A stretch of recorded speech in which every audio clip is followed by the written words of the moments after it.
माताजी महाराज ने हमारी अरज सुनी। रुक्मी, चल हमारे साथ माताजी महाराज का आशीर्वाद लेने। आज उन्हीं की वजह से इस घर की बिंदनी इस घर में वापस आई है। अच्छा बेटा, आ?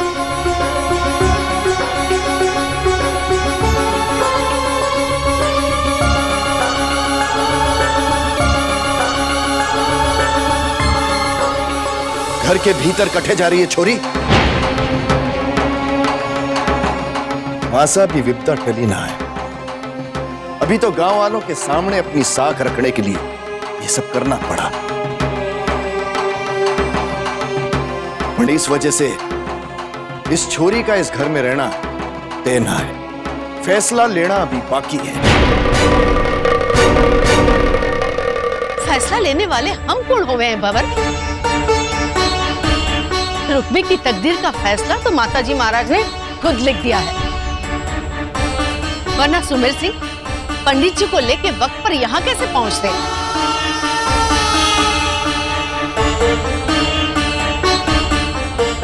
मासा, मारे को आपरे खिलाफ जाने के लिए मजबूर मत कीजिए। जब तक फैसला नहीं हो जाता, रुक्मणी अपने कमरे में ही रहेगी।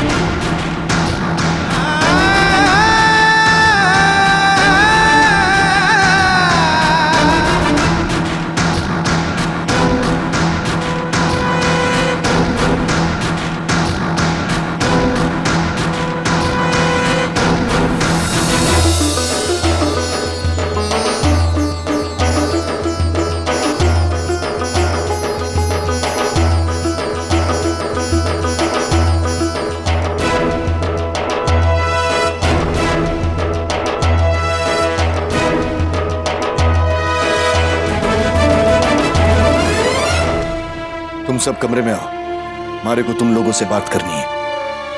पापा, मारे को ऑफिस में जरूरी काम है, मैं चलूं? ठीक है, काम भी तो जरूरी है।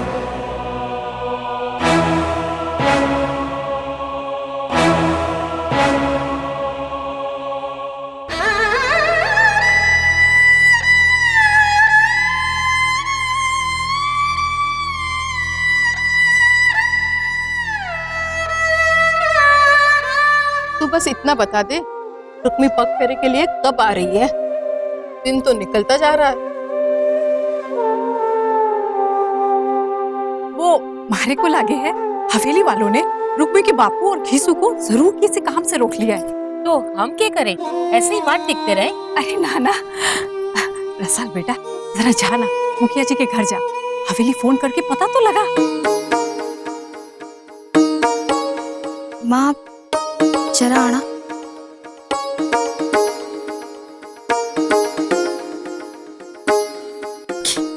ये पता लगाओ तो लगे है कि वहाँ के हालात ठीक ना है। अगर वहाँ कुछ हुआ है तो सबकी जिम्मेदार आप। अरे उल्टा सीधा सोच रही है। अरे जीवन में आशावादी बनना सीख, वरना बुरी सोच का बुरा ही नतीजा हुआ है। अरे क्या बात हो रही है माँ छोरी में? हमें भी पता चले कि क्या बात है। अरे वो मेरा साल से कह रही थी कि जरा मुखिया जी के घर जाके हवेली फोन लगा के तो पूछ, अगर वो लोग रुक्मी को कल भेजे हैं तो पगफेरे की रस्म भी कल कर लेते हैं ना। पर कल तो मैंने अपने मायके जाना है। अरे ना रे, तू तुम्हारी सबसे अच्छी सहेली है। अरे कल पगफेरे की रस्म करके ही मायके चले जा रहा ना। रसाल बेटा जरा मुखिया जी के घर जाके फोन तो लगा। मुखिया जी के घर जाने की क्या जरूरत है? विक्रम के पास हवेली वालों का नंबर है, जा उससे बोल फोन करके पता करे। आखिर विक्रम भी तो इस घर का होने वाला रिश्तेदार है।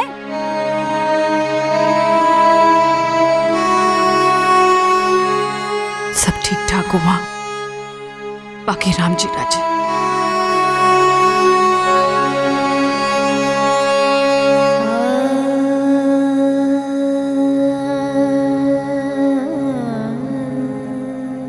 देखो इस बेशरम छुरी ऐसे बैठी है जैसे कि कोई। जी सा, उसे देखकर क्यों अपना जी जलाती हो? तो क्या करूं? कब से हमें इसके पास छोड़ा हुआ है, जैसे इस छुरी का मुंह देखने के अलावा हमारे पास और कोई काम ना हो। तो क्या करें, जे जी सा का हुक्म है ना। मैं इमली को बोल देती हूँ, वो यहाँ आकर रुकेगी इसके पास, क्योंकि अगर मैं थोड़ी देर इसके पास रही तो पता नहीं क्या कर बैठूंगी। पर घर के आदमी कोई ना कोई फैसला ले ही रहे होंगे। जब तक वो इसे लेकर किसी नतीजे पर नहीं पहुंचते तब तक हम कुछ कर भी नहीं सकते। मैंने इसके बापू और भाई को बुलाया है। मैं भी नहीं चाहती कि ज्यादा देर यहाँ रहे।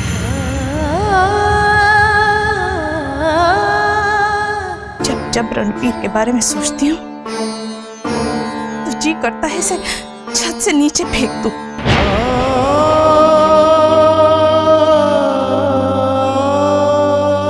पता चला है कि रुक्मी की मुंह दिखाई की रस्म को नहीं हो पाई। लो, ये भी आ गए जले पर नमक छिड़कने। अगर इस छुरी की मुंह दिखाई हो जाती तो हम लोग किसी को मुंह दिखाने लायक न रहते। आप दोनों बैठो अपनी रूपवती छोरी के पास, हम दोनों और नहीं रुक सकते। चल जीजी।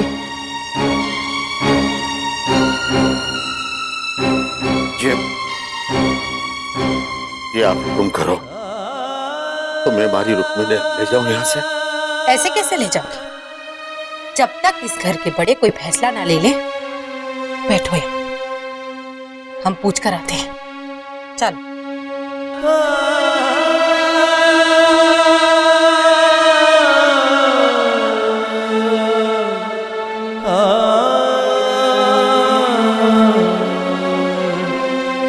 जीजी, मरने लगे हैं, ये लोग आपको घर पे रख लेंगे।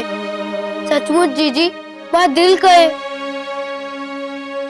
देखो बापू, माई जीजी कैसी पत्थर से हो गई है। बेटा, मैं झूठ बोलकर थारी जीजी ने दिलासा दे भी दूं तो भी सच तो ना छिपावेगा।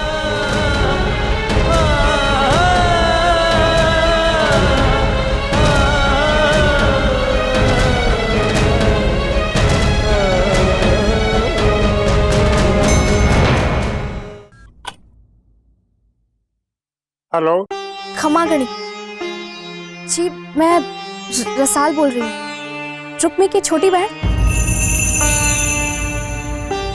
हाँ बोलो। आप बता सको कि हमारी जीजी को लेकर बापू और भाई कब निकले वहां से? अभी तक वो नहीं निकले यहाँ से। कुछ अंदाजो है कब तक निकलेंगे वो लोग? बेटा मैंने तो पता को नहीं, पर थारे बाबू और भाई थारी जीजी के साथ है। तो कि आप हमारी ओर से बात करवा सकते हो? वो इस वक्त ऊपर वाले कमरे में है, हमारा सामना है तो बता दो। जी ठीक है, खमागणी।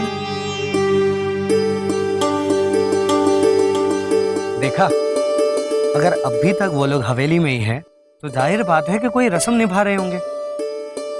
बातों से तो ऐसा ही लग रहा है। मैं माँ को जाके बताती हूँ कि आज शायद जीजी के पगफेरे की रस्म ना हो पाएगी।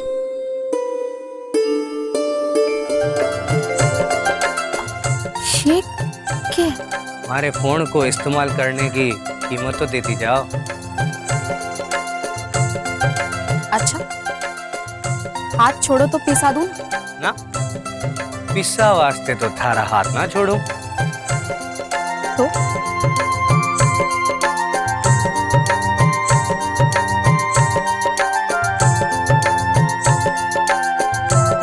खमागणी भाभी साहब।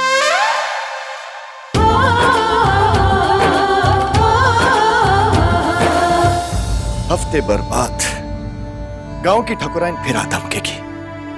अब हम क्या करेंगे? भाई साहब, कहीं आप ये तो नहीं कहना चाह रहे कि हम तब तक रुक्मी को घर नहीं, ये बात रणबीर को बर्दाश्त नहीं होगी भाई साहब। इस वक्त हमें सिर्फ रणवीर का नहीं, पूरे खानदान की मान मर्यादा का ख्याल है। पर भाई साहब, हर बार पुरोहित जी के आने से भला टल जाएगी, ऐसा तो ना हो सके। हमें कोई दूसरा रास्ता सोचना है। जीजो साहब, छोटे मुंह बड़ी बात, पर पुरोहित जी खुद नहीं आए थे तो मैं हालात समझा कर लाया था। माफ कर जो जीजो साहब, पर उस समय गांव की ठकुराइन को समझाने का और कोई रास्ता नहीं था। पर पुरोहित जी के पास एक बहुत बढ़िया रास्ता है। आप लोग बोलो तो बताऊं? बोलो। रणवीर भांजे का तुरंत दूसरा ब्याह कर देना चाहिए। क्या कह रहे हो आप? अभी रणवीर एक सदमे से बाहर नहीं निकला है और आप सोच लो जीजो साहब, इससे घर की इज्जत भी बच जाएगी और मर्यादा भी बच जाएगी। भाई, रणवीर का ब्याह हुआ है ये सब जानते हैं, पर छोरी को तो किसी ने नहीं देखा है। पंडित जी गांव के गरीब किसान को जानते हैं, उसके कई छोरियां हैं और वो रुक्मी से कई गुना सुंदर भी है। उनमें से एक छोरी से रणवीर का ब्याह करवा दो। ये क्या बात हुई? और फिर वो गरीब किसान, क्या वो मान जाएगा इस प्रस्ताव को? माफ करना जीजो साहब, पर कभी कभी गरीब लोग अपनी छोरी को बेचने के लिए मजबूर हो जाते हैं। यहां तो हम उस छोरी को बहू बनाकर इज्जत से ला रहे हैं। हाँ, फर्क इतना सा है कि इस रिश्ते को उनके और हमारे सिवाय कोई नहीं जानेगा, और इस काम को पुरोहित जी आसानी से संपन्न कर देंगे। कैसे? पर भाई साहब, ऐसा कैसे हो सके? मदन सिंह की छोरी रुक्मी का क्या होगा? आपको अपने बेटे रणवीर और इस घर की मर्यादा की फिक्र है या फिर मदन सिंह की छोरी की? मदन सिंह को चुप कराने के कई रास्ते हैं हमारे पास। सबसे पहली बात, जिस धोखे से उसने रणवीर को फंसा वही काफी है। सुमेर सा की बात में दम है। ताया सा, अंदर आओ। क्या बात है बेटा? दादी साहब को बुला रही हैं। अच्छा, आप जाओ, हम आते हैं। जी।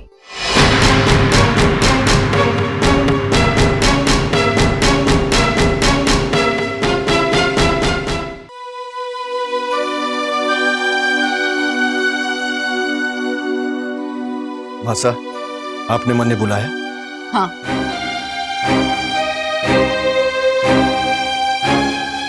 देख, गौर से देख। आज तक जिन्हें पत्थर की मूर्ति समझकर पूछते आए हैं, कैसे मुरझा गया है उनका चेहरा। ये संकेत है बेटा, अपनी मान मर्यादा की आड़ में किसी के साथ अन्याय करने का। मासा, आपके देखने का नजरिया बदल गया है। कुछ बदलाव नहीं आया इस पत्थर की मूर्ति में, पर बदलाव इस घर के इंसानों में आया है, उनके फैसलों में आया है। रुक्मी का रणवीर के साथ ब्याह सिर्फ लड़की वालों का फैसला नहीं था। धोखा दिया गया है हमें, हमारी शराफत का नाजायज फायदा उठाया गया है। चलो इन दोनों के ब्याह को धोखा मान भी लूं, लेकिन मुंह दिखाए के वास्ते रुक्मी को यहाँ रोकने के थारे फैसले को कैसे समझूं? ठकुराइन का यहाँ आना, थारा कहना, ये सब इनकी मर्जी से हुआ है बेटा। इनकी मर्जी के खिलाफ कोई कदम ना उठाओ, वरना एक अबला का अभिशाप हमारे रणवीर के जीवन को बर्बाद करके रख देगा। बस कीजिए मासा, बस कीजिए। मैं पहले ही रणवीर के मुंह में आकर एक भूल कर चुका हूं। अब आपकी ये बातों से न हमारा फैसला बदलने से कुछ होने वाला है, क्योंकि जिसने उस लड़की के साथ अपना जीवन गुजारना है, उसका जीवन तो पहले से ही नर्क बन गया है। इसलिए आप मुझे इसमें बिल्कुल शामिल मत कीजिए। अब मैं हर कीमत पर इस घर की खुशी के साथ साथ रणवीर की खुशी चाहूं, और अब ये खुशी हमारे तरीके से इस घर में आवेगी, हमारे तरीके से।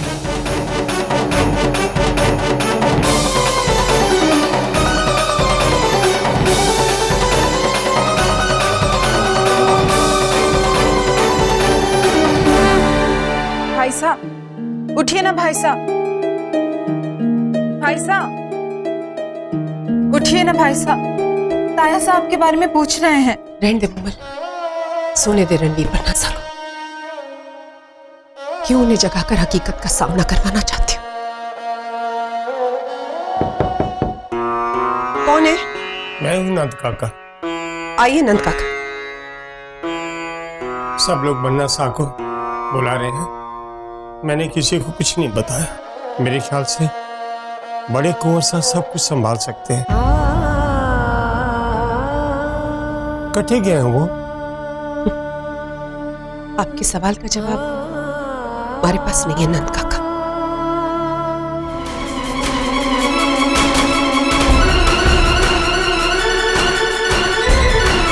नहीं। कुंवर साहब आपको सब बुला रहे हैं।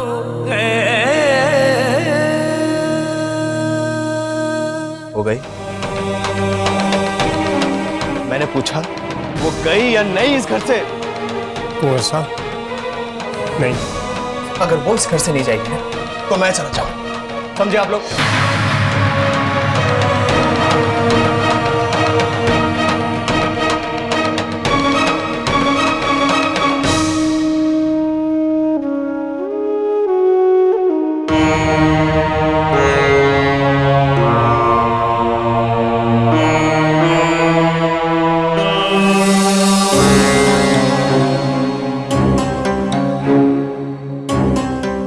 मदन सिंह, जो हुआ उसे सुधारा नहीं जा सकता, लेकिन आगे के लिए सबका जीना आसान हो जाएगा।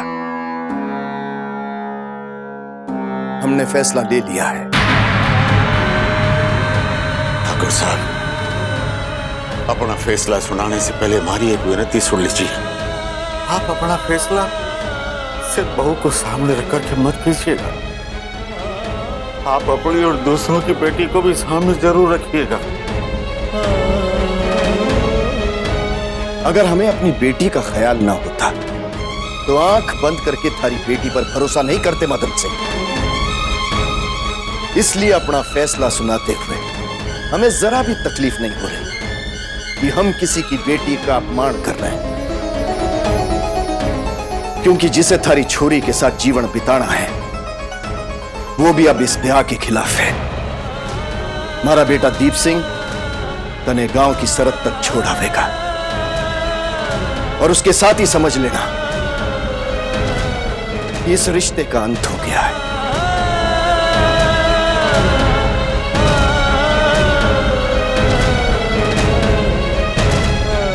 बाकी थारी छोरी का ख्याल किस तरह रखना है ये थारी जिम्मेदारी है, क्योंकि धोखे से ब्याह करवाने में तुम भी उतने ही जिम्मेदार हो।